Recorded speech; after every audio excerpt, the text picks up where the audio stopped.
Hello guys, welcome to this tutorial, and in this tutorial I'm going to show you how to create this drop shadow effect in Photoshop. Yeah, boy.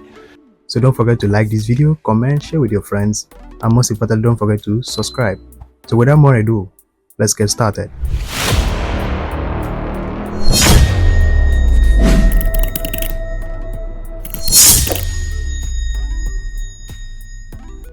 Alright guys, here we are in Photoshop. My document is created already. So the first thing I need to do is to add a solid color. So I'm going to select the color of my choice and I'm going to validate. And after that is done, I'm going to lock that layer. Alright. So I'm going to draw a shape like this. And this could be anything. This could be your design. For example, you can import a flyer.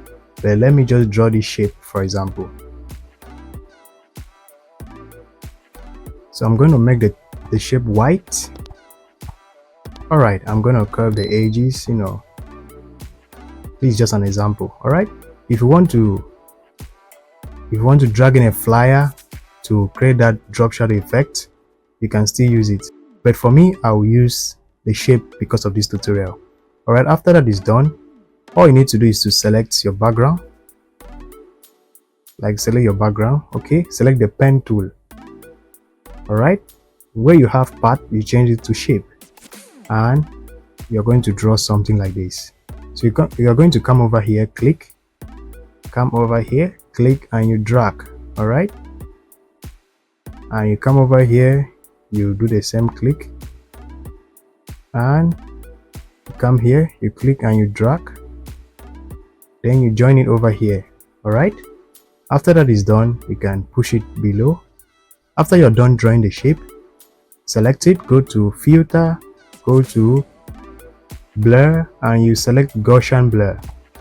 So you're going to see this option. You tap on convert to smart object, and after that is done, I'm going to blur it this way. So you can blur it according to your preference, not too much and not too little.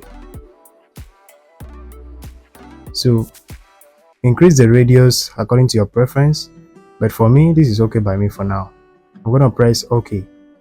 Right, with the move tool, I'm going to push it up, and I can use my arrow keys to adjust it just like this, and voila, there you have it. So if this tutorial was helpful, don't forget to like, share, and most importantly don't forget to subscribe. So my friends, see you in the next video. Adios.